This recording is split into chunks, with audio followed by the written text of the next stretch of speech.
केव restaurant. Himachal Pradesh की सुंदर पहाड़ियों में एक छोटे से गांव का युवक रमेश शहर में अपनी नौकरी खोने के बाद वो अपने गांव लौटता है, लेकिन उसे पता चलता है कि उसका परिवार कर्ज में डूबा हुआ है। उसके पिता कर्जा लेकर बहुत ही चिंतित रहते थे।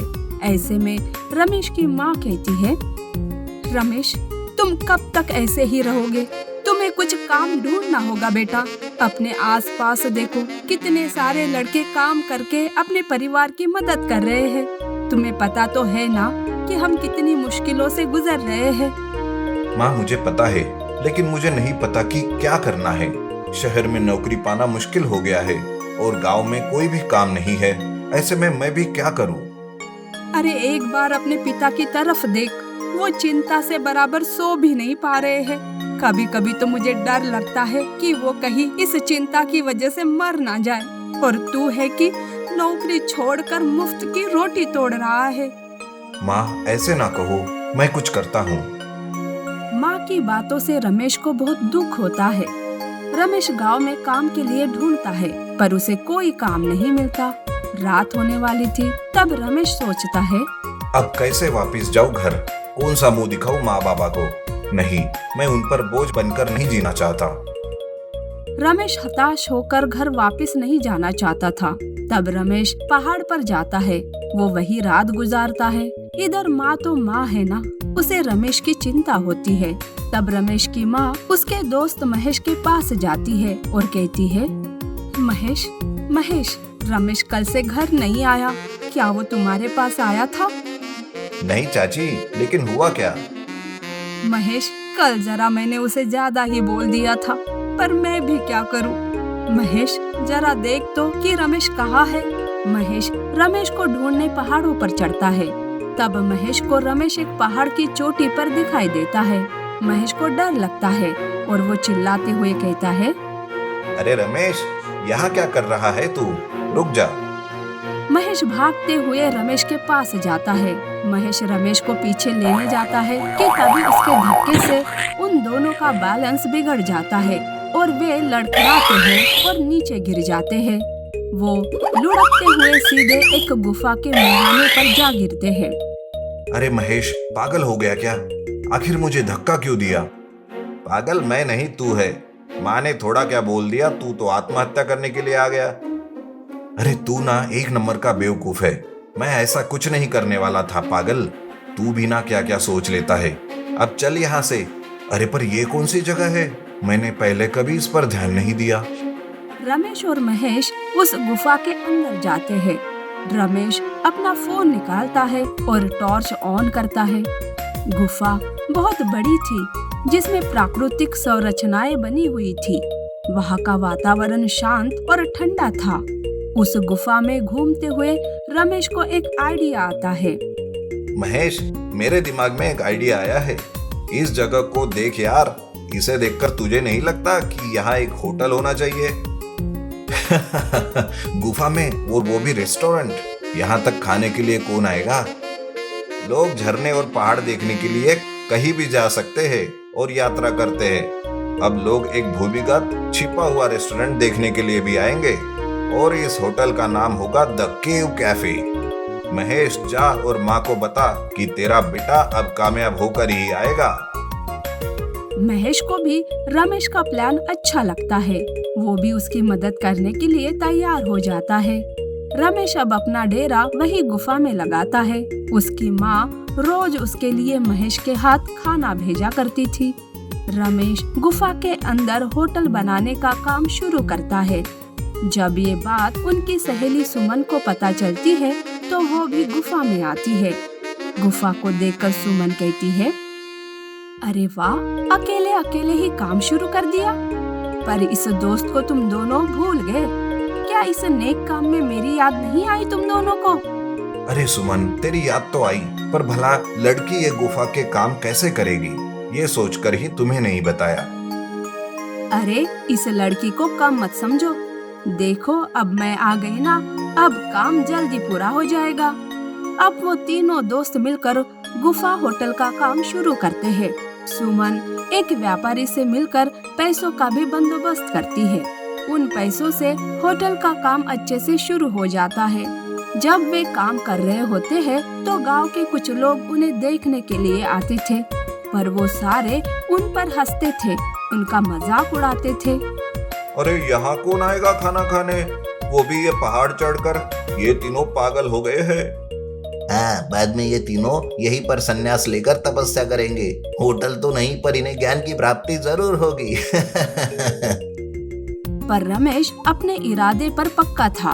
वो किसी के हंसने से अपना काम रोकता नहीं।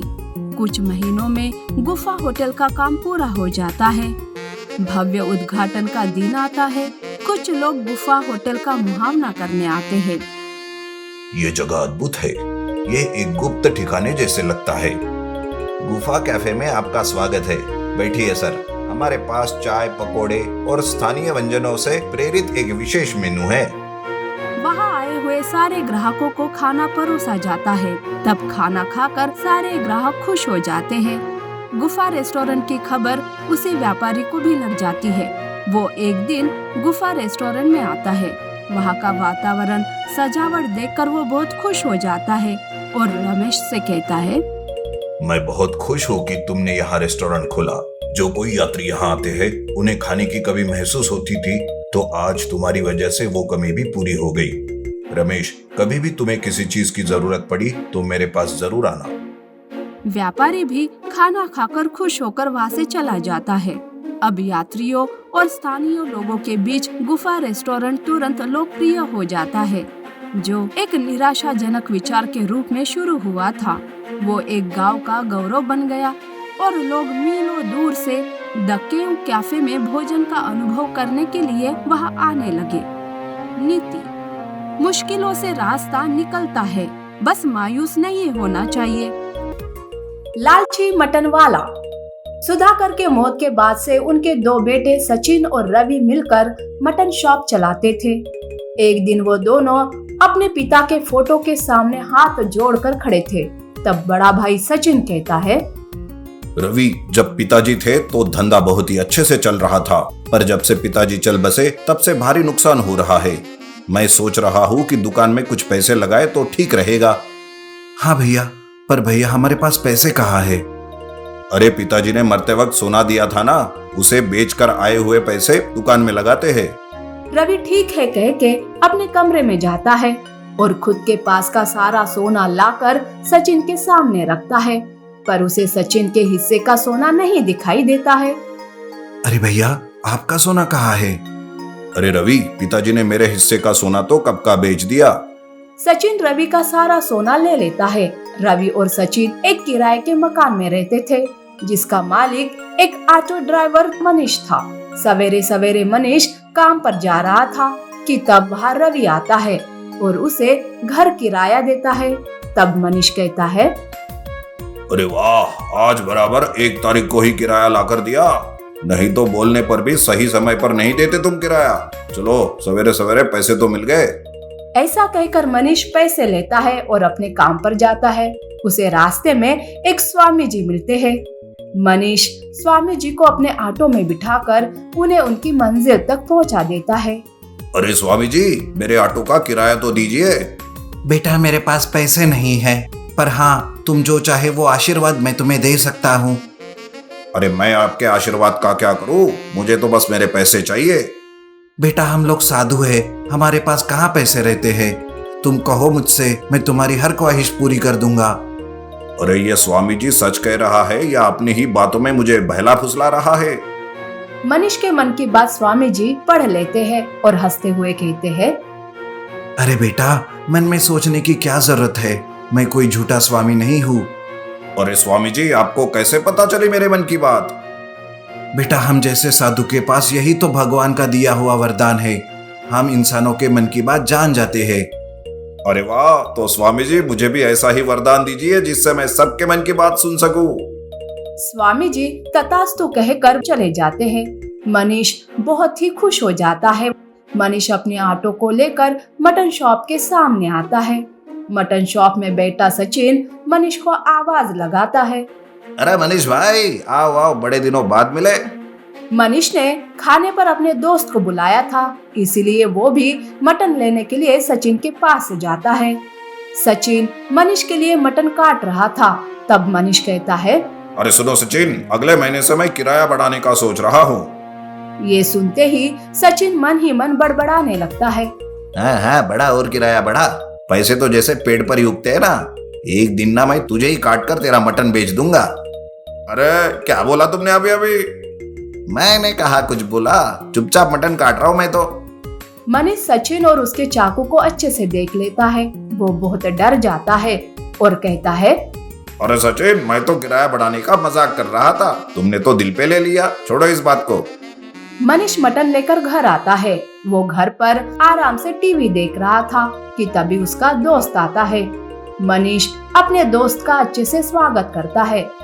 अरे मीरा, सुनो, मेरा दोस्त आ गया, जल्दी से खाना लगाओ। मीरा खाना लगाती है। मनीष और उसका दोस्त खाना खाने बैठते हैं। तब उसका दोस्त मीरा को देखता है और मन में सोचता है, अरे इस मनीष की बीवी कितनी सुंदर है। पता नहीं इस मनीष के भाग्य में इतनी सुंदर बीवी कैसे आई।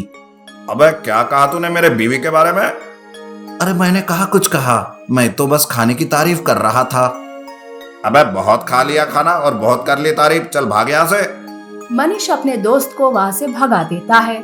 तब मीरा अपने मन में सोचती है, अरे शाहरुख खान जैसे हैंडसम दोस्त को क्यों इतने जल्दी भेज दिया। बेचारे को अच्छे से मटन भी खाने नहीं दिया। अच्छा, तो वो शाहरुख खान और मैं क्या जॉनी लीवर हूँ? चल जा अंदर, बढ़िया ही मटन खिलाने वाली। अरे मुझ पर क्यों गुस्सा कर रहे हो? खुद ही बुलाते हो और खुद ही भगा देते हो। ये सब सुनकर तो मनीष अपना सर ही पकड़ लेता है। वो अब वरदान से परेशान हो जाता है। मनीष घर के बाहर आता है। वो दूर एक पेड़ के नीचे खड़ा होकर सोचता है, अरे यार, जब से ये वरदान मिला है तब से हर कोई मेरे बारे में गलत ही सोच रहा है, कोई भी मेरे बारे में अच्छा सोचता ही नहीं। मनीष ऐसा सोचते सोचते पास में खड़ी एक लड़की को देखता है। वो लड़की मनीष को गलत समझती है और मन में सोचती है, अरे शक्ल ना सूरत, और लड़की को घूरे जा रहा है। शक्ल तो चप्पल चुराने वाले जैसी है और मुझ पर लाइन मार रहा है। अरे ओ लड़की, किसे चोर कह रही तू? मैं कहाँ कुछ बोल रही हूँ, देख तू मेरे ऊपर मत आ, नहीं तो पब्लिक को बुला दूंगी। तब वो लड़की चिल्ला चिल्ला के लोगों को इकट्ठा करती है और मनीष की बात बता देती है। तब पब्लिक भी मनीष को खूब पीटती है। इधर सचिन मटन शॉप में मटन के साथ कुत्तों का मटन मिलाते रहता है और ये सब उसका छोटा भाई रवि देखता है। अरे भैया, ये आप ठीक नहीं कर रहे हो। कुछ पैसों के खातिर आप पिताजी का नाम खराब कर रहे हो। अरे तू छोटा है, तू मुझे मत सिखा, समझा ना। वैसे भी ये मेरी दुकान है, तुम्हारा इस दुकान पे कोई अधिकार नहीं। सचिन रवि का मुंह बंद करने के लिए कुछ पैसे रवि के मुंह पर फेंकता है। रवि, ये ले पैसे, अब तो तेरा और मेरा कोई संबंध नहीं रहा, समझे ना। अब कभी वापस मत आना। रवि वो पैसे लेकर बाहर निकलता है। गांव के जमींदार के यहाँ दावत थी। जब ये बात रवि को पता चलती है तो वो जमींदार के पास जाता है। जमींदार जी, मैं आपके दावत के लिए बहुत ही बढ़िया खाना बनाऊंगा, वो भी कम रेट में। कृपा करके आपकी दावत का ऑर्डर मुझे दे दीजिए। जमींदार रवि पर भरोसा करके उसे ही खाने का ऑर्डर देता है। पहली ही बार रवि को अच्छा बड़ा ऑर्डर मिल जाता है और रवि काम में जुट जाता है। जब ये बात सचिन को पता चलती है तो वो रवि का काम बिगाड़ने के लिए जमींदार के पास जाता है। अरे जमींदार जी, वो रवि अच्छा लड़का नहीं है, बड़ा ही लालची है वो। उसने दुकान में मटन के साथ कुत्तों का मटन भी मिलाया है, इसलिए तो मैंने उसे दुकान से निकाल दिया। रवि जमींदार का पूरा ऑर्डर बना चुका था, पर तभी जमींदार फोन करके ऑर्डर कैंसिल कर देता है। बेचारा रवि उदास हो जाता है। रवि सारे खाने को अनाथ आश्रम में बांट देता है। तभी उसे याद आता है कि उसने खाना बनाने का पूरा वीडियो रिकॉर्ड किया था। तब रवि उस वीडियो को YouTube में डाल देता है। एक ही दिन में उस वीडियो के मिलियन व्यूज हो जाते हैं और उसे अच्छे पैसे मिलते हैं।